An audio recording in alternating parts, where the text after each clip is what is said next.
Half-court buzzer beater by Jamal Murray, tamang angas sa harap ng commentator. Sinapian na si Anthony Edwards, parang dunk ni MJ ang ginawa. Game 4 na, West Semifinals, Timberwolves versus Denver Nuggets. Babawi daw ngayon si Anthony Edwards. Shinolder niya mga idol ang kanilang pagkatalo ng Game 3 at sinabing kulang daw siya ng effort at energy. Nagkatotoo na nga ang pangako ni Edwards, punong-puno ang enerhiya ng anak sa labas ni Jordan. Strong attack to the basket kontra kay Murray at Gordon. 8-minute mark drive na naman sa basket etong si Ant-Man. Ganda ng kanyang panimula, 4 of 4 from the field. Ang ingay din ng crowd ng Timberwolves lalo na nung pumasok etong si Naz Reid. Hindi naman sila binigo, tumikada kaagad ng 3, 20-13, lamang ang Wolves. Halfway mark, unti-unting bumawi ang defending champs Aaron Gordon. What a spin move kay Anthony Edwards. Si Gordon yung nagbigay ng spark sa kanyang team. Eto end one play, binuli ball si Mike Conley.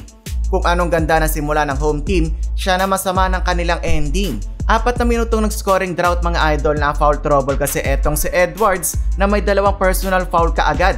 Tinapos pa ang quarter ng buzzer beater ng 3-time MVP Nikola Jokic. 14-2 run by Denver Nuggets, 29-24 end ng quarter. Meron ng 11 points si Joker, naka-11 din naman si Ant-Man.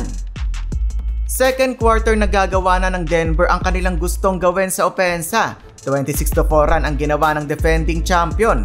Laking tulong off the bench ni Justin Holiday, nakatikada ng 2 tres. McDaniels inasawa na si Murray pero ibang level din ang offensive skill ng batang to. Mini step back lang ang kailangan sabay pull up. Lumaban ng Wolves na ibaba nila sa single digit ang kalamangan ng Nuggets.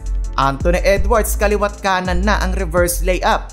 100 throwdown naman para kay Naz Reid. Yun lang yung composure ng defending champs ang umiral. Late ng quarter sila naman ang umarangkada. Bihira natin makita to, 3-time MVP, dinakdakan ang anak sa labas ni Jordan. Bilang panapos mga idol, grabe ang ginawang buzzer beater from half court ni Jamal Murray sa harapan ng commentator. Tamang angas doon si Jamal. Halftime 64-49 in favor of Denver. Third quarter, sinapian na ni Michael Jordan si Anthony Edwards mga idol. Ayaw magpatalo. Laban kung laban, 14 third quarter para kay Ant-Man. Parang Kobe naman si Jamal Murray, nagsagutan na sila ni Edwards. Meron namang 12 puntos si Jamal. The Battle of Superstar ang nangyari.